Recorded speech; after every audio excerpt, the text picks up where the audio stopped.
Congo Avenir. Okaya Bako.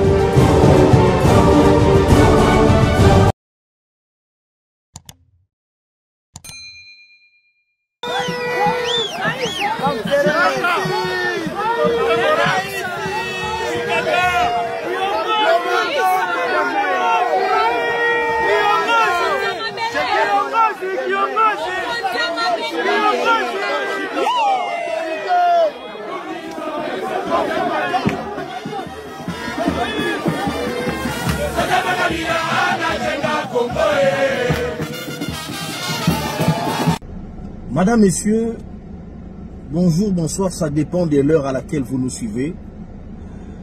Le président de la République honoraire de la République démocratique du Congo, Joseph Kabila Kabange, enfin vient d'arriver à Goma. Goma, qui est sous l'emprise du Rwanda, de Paul Kagame. Nous avons vu les militaires rwandais tuer et occuper Goma, Bukavu et d'autres localités. Goma qui est sous l'emprise de forces négatives du M23. Goma qui est sous l'emprise de l'AFC des Nanga. Joseph Kabila, le président de la République honoraire, est arrivé à Goma aujourd'hui via Kigali, le Rwanda. Nous apprenons des sources de RFI qu'il aurait séjourné à Kigali avant de traverser pour arriver à Goma. Enfin, c'est un secret des polichinelles.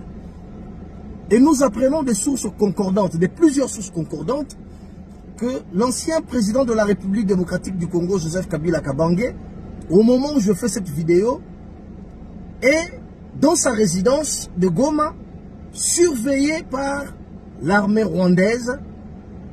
L'armée rwandaise, je dis bien, et certains éléments de l'AFC M23. Mais en grande partie, c'est l'armée rwandaise qui surveille la résidence de l'ancien président de la République. Ici, la question est de savoir, Kabila peut se rendre où il le veut, tant mieux pour lui. Mais pourquoi Joseph Kabila arrive à Goma au moment même où cette partie de la RDC est occupée? Pour avoir la réponse, il faut voir les déclarations de Félix Tshisekedi. Par deux fois, Tshisekedi nous avait dit que Joseph Kabila, en réalité, le vrai patron de l'AFC des Nanga, c'est Joseph Kabila. Nous avons vu la classe politique s'agiter, les gens insulter les présidents de la République. Et moi, dans une tribune, je l'ai dit, attention, Tshisekedi est l'homme le plus informé de la République démocratique du Congo. Lorsqu'il vous dit que Kabila, en réalité, l'AFC des Nanga, c'est Kabila, ça veut dire qu'il a tout le rapport. Tshisekedi a le rapport de la NER, la DEMIAP, et même les États voisins font rapport de sécurité souvent, et ils se partagent des informations. Je n'ai absolument pas l'impression que l'opposition qui a pris les armes, qui a fomenté avec le Rwanda ce coup contre la République, est dans son bon droit. D'ailleurs, la preuve, c'est que les vrais commanditaires se cachent. Et le vrai commanditaire de cette opposition, c'est mon prédécesseur, c'est Joseph Kabila. Mais il ne l'avoue pas, il n'assume pas ses actions. Voilà. On va ouvrir les placards et on va sortir les cadavres des placards pour montrer que ce pays a été trahi, pillé et volé plus que jamais vous pouvez imaginer avant moi. Aujourd'hui, Joseph Kabila, n'en parlons pas, lui, il a carrément boycotté les élections et prépare une insurrection parce que l'AFC, c'est lui. Lorsque Tshisekedi le disait par deux fois, personne ne l'avait pris au sérieux. Maintenant, le premier élément à retenir, c'est que la rébellion de Nanga, en réalité, c'est Joseph Kabila. Là, nous venons d'avoir la confirmation que là où ça crépite, là où on a violé des femmes au mois de janvier, plus de 150 femmes, là où on a tué les populations, en réalité, le vrai patron vient d'arriver. Deuxième élément, Joseph Kabila a souvent fait des apparitions en soutien au Rwanda lorsque Kagame était soufflé sur le plan international. Souvenez-vous, lorsque Kabila disait dans un média sud-africain qu'en réalité, l'Afrique du Sud ne devrait pas venir aider la RDC militairement quand il s'agit d'une agression rwandaise. Plutôt que de condamner le Rwanda et son armée qui était au Congo, Kabila a fait une sortie pour demander aux Sud-Africains de ne jamais soutenir Tshisekedi. Comme si ceux qui meurent, ceux qui sont morts, ceux qui tombent chaque jour, les Congolais qui sont morts à Bukavu ou à Goma, comme si ces gens-là étaient membres de l'UDPS, comme si ces gens-là étaient membres de la famille présidentielle, mieux encore, comme si ces gens-là étaient de la tribu de Tshisekedi. En réalité, Kabila ne veut simplement pas que le Congolais vit un régime institué légalement, issu des élections. Kabila ne veut pas que cet État-là ait un soutien militaire de notre État ami, qui est l'Afrique du Sud. C'est tout de même curieux que Kabila ne condamne pas le Rwanda qui a amené ses militaires ici en RDC, qui a tué, qui a pillé, qui a violé et qui continue de le faire. Kabila ne les condamne pas. Nulle part il n'a commandé Kagame, mais Kabila, il vient pour clouer son pays, la République démocratique du Congo, alors qu'on cherchait des solutions pour débouter l'ennemi. Ça, c'est le deuxième élément. Le troisième élément, enfin, Kabila nous dévoile qu'il a ses attaches au Rwanda. Enfin, il nous dévoile qu'il a des attaches au Rwanda. On ne sait pas pour quelle raison.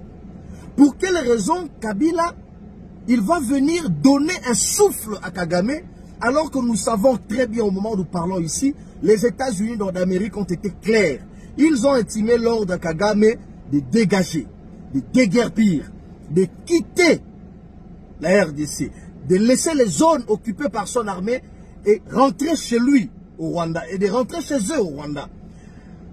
Au moment où les États-Unis se décident enfin de dire clairement aux Rwandais de ne plus occuper les territoires congolais, c'est ce moment-là que Kabila a choisi pour descendre à Kigali et arriver à Goma. En fait, en réalité, Kabila avait simplement congoliser cette rébellion.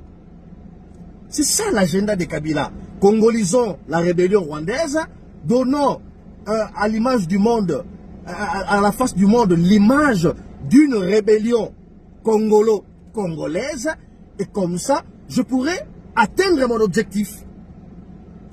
C'est ça la finalité, la téléologie de la démarche de Joseph Kabila. Il est venu enfin, lui-même, qui a dirigé le pays pendant 18 années, sénateur à vie, enfin, il s'est dévoilé comme étant le chef rebelle qui va semer le chaos ici dans le pays de Mouzé Laurent Désiré Kabila. En fait, Kabila compte sur un scénario. C'est le scénario de l'AFDL. Le scénario de l'AFDL, avoir un soutien militaire extérieur, notamment du Rwanda et de l'Ouganda, mener une guerre en interne, renverser le régime et occuper la magistrature suprême. Et nous amener, la finalité, c'est que on va nous amener le brassage, le mixage dans l'armée. Et malheureusement, c'est le pays qui va reculer. Aux Congolais qui nous suivent, d'ouvrir l'œil, il est bon. L'heure est grave. Même à Kinshasa, on a suivi les perquisitions à la résidence, la première rue, et dans quelques résidences de Joseph Kabila, l'ex-chef d'État. Et aujourd'hui, c'est une réponse directe. Le moment, on sait que c'est une réponse directe à ces perquisitions qu'il y a eu à Kinshasa. Kabila a répondu par sa présence à Goma comme pour dire, effectivement, je viens réclamer mon mouvement. Il faut que nous ouvrons l'œil et les bons. Si nous n'y prenons garde, si le régime de Kinshasa ne prend garde, nous risquons de vivre un scénario bis, Sassou Nguesso Lissouba en plein capital. Et donc il faut doubler de vigilance, il faut que le peuple se lève pour dire non à cette aventure qui en réalité finira par endeuiller le peuple congolais et enrichir le Rwanda, parce que le Rwanda qui tirera le pain du jeu dans ce dossier. Ici, il faut dire clairement, le problème, ce n'est pas sauver le régime de Félix Tshisekedi. Ici, le problème, c'est nous, en tant que peuple, il faut qu'on s'autodétermine.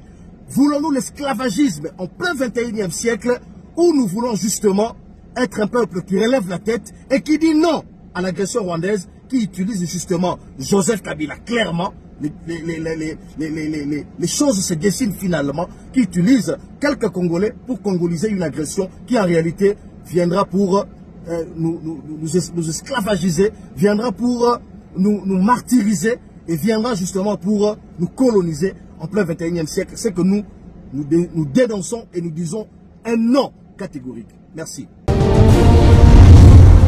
Congo Avenir.